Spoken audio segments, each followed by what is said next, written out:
by being aware of it?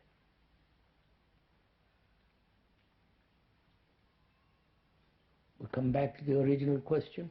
What is the relationship between awareness and faith?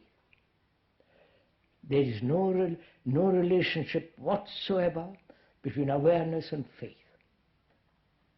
Faith is not a fact. It's a belief. Define faith. What does faith mean to you? Nothing.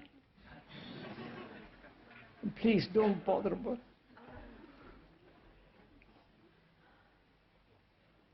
So are you aware of the structure? Please, let's be 5 minutes serious. Are you aware of the structure in yourself? If you are, what do you mean by being aware? In that awareness, is there a duality, that is, I am aware of that. You understand my question, sir?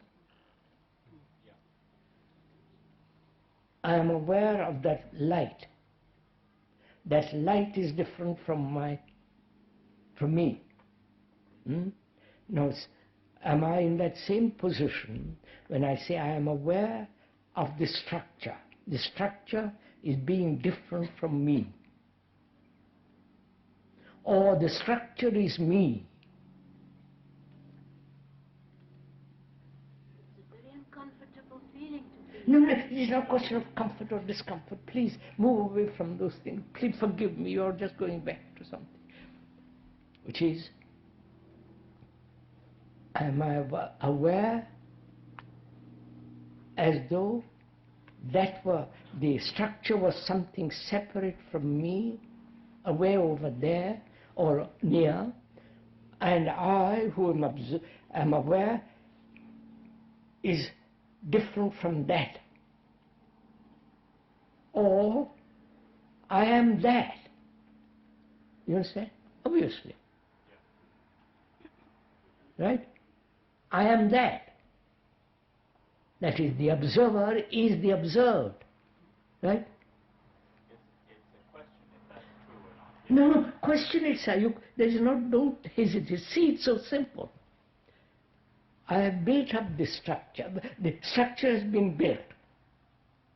And part of the structure is, I am different from the structure. I am the soul, I am the great man, I am the etc., etc. Or I am full of knowledge and structure is not knowledge. Or somewhere, follow? So, I'm asking, do you see the structure as something separate from yourself?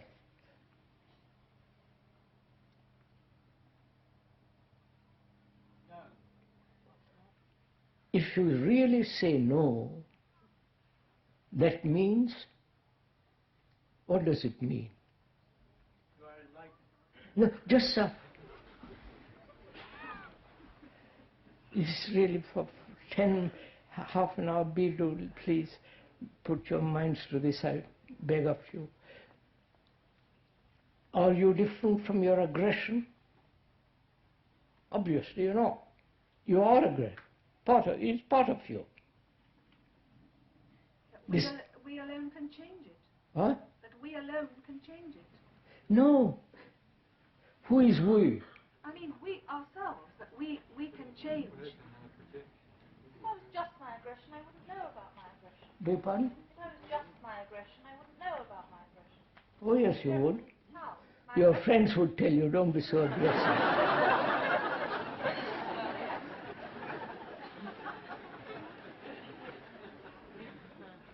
If he's a friend.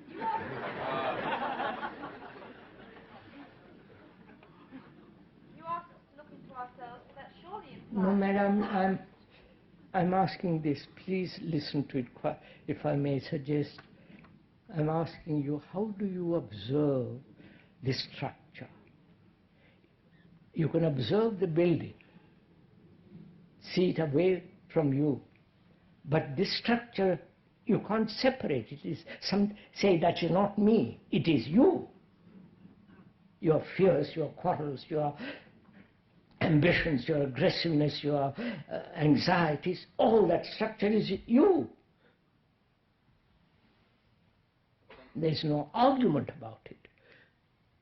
But you are not a united thing. You are all sorts of things, and they're all in conflict with each other.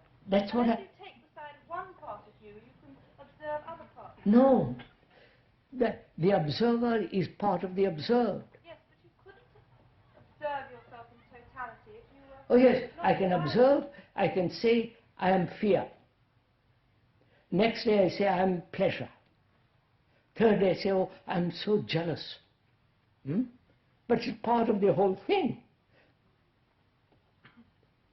Now that's what I'm saying. Please, if I may suggest, please give your attention to this, which is, as long as the me, separates himself from the structure, the me that separates itself from the structure, as long as there is this division, there will be conflict. There will be fight, there will be nagging, there will be anxiety, there will be all the rest of it. But the fact is, the structure is you. So the conflict seems to be inward in the individual, and it somehow seems to be a conflict between what you were talking about, the senses not being fully alert, and also the mind, the intellectual mind, wanting to take individual problems and fears or tendencies. No, sir, all that is included in that. Your individual tendency, idiosyncrasies, your particular talent or lack of talent, your capacity, include everything that thought has put together as me. That is the structure thought has created. Then thought says, I am different from the structure. I don't think everybody thinks that. What? I don't think everybody thinks that they're different from the structure. I don't know. Well, I don't. Do you? I'm not talking to you personally, madam, but I'm just asking. Does each one of us realize that we are the structure, and structure is not separate from us? If you realize that, if that is an actual fact, then a totally different action takes place.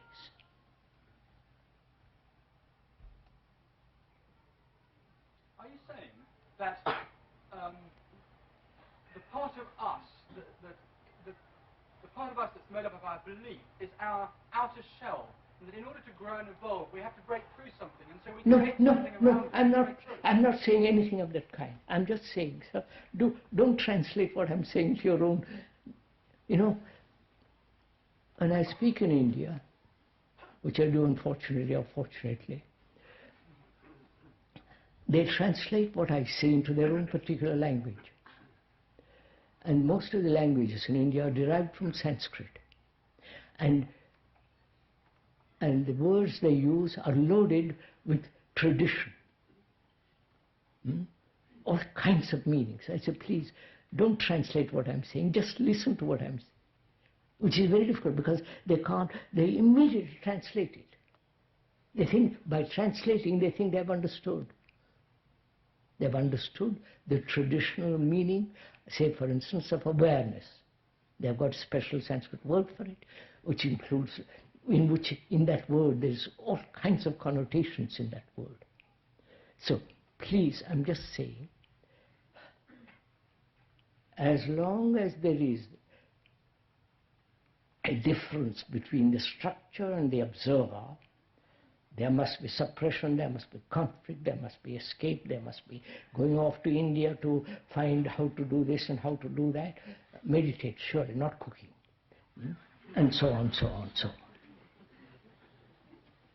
Whereas, when there is the actual truth, the fact that the observer